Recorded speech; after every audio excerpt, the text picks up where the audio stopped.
When I look at how Lyft and Uber are dominating transportation around the country and perhaps in other parts of the world, I find this thing so hilarious and so clungy that I just can't believe this is happening.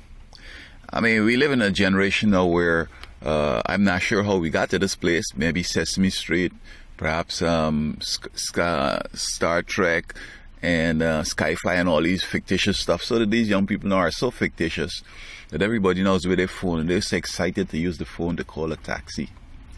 Now, these two companies, I don't know if you could eventually come to the place where they'll be more or less charged with dominating the market so profoundly that they have to break up or whatever into smaller parts.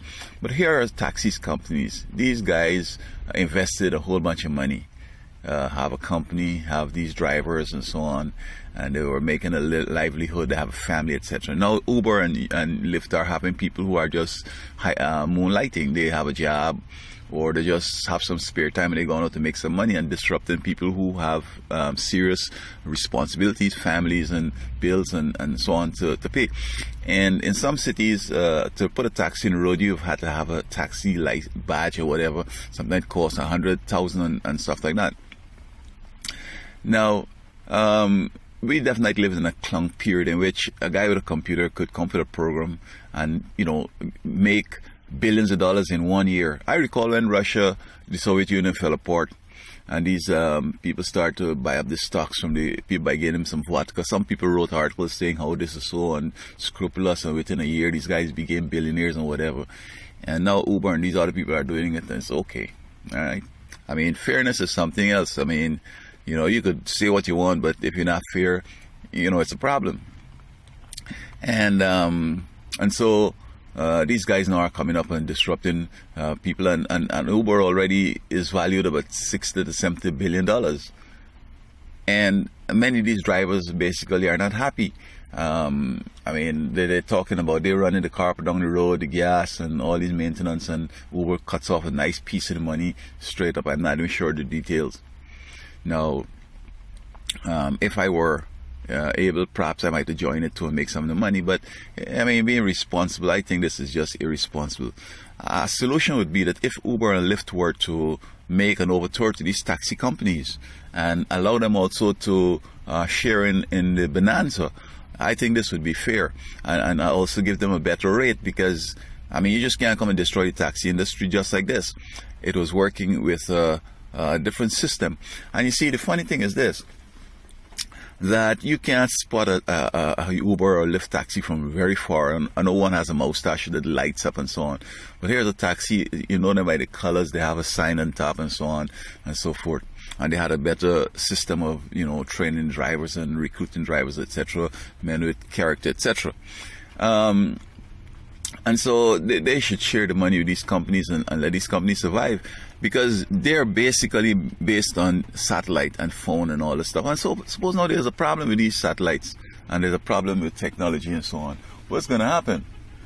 People are going to be stranded perhaps. And then they even taking it further now. I see where I think it's GM and Ford are trying to work with Uber. Uber now is the standard for smarts and whatever to work on these cars that are driverless. And I'm not sure when this clunging going to stop, because I mean, I spoke with somebody who's in the know. They tell me that when the car is moving down the road and any interaction it has to make with obstacles or whatever, or avoiding, this message has to go up to the satellite and then come back down, and then the car is going to make maneuvers. They need a faster computer so that it will be done real quick. I said, well, right now things are done in nanoseconds, but they need faster computers to do that. And what you're going to find is that people could hack into this thing. They've already been hacking in these computers and these cars, hack into that, especially the enemy, hack into it and cause a whole bunch of disruption in the place on the highways. I even think they want to have these tractor trailers and all that stuff on this driver's listing. I'm not sure when this clunking thing will stop. And it doesn't seem to me, according to the scripture in the future, that necessarily people are getting wiser as we move to the end of the world. They're getting dumber, because this thing is a whole dumb stuff as far as I could see it. Now, even have the hotel thing, Hilton and these people have spent billions of dollars in building hotels and so on. And here come now these guys going to come up with a plan where they could get you to rent somebody's house and they're making a whole bunch of money. It's all about them making some money.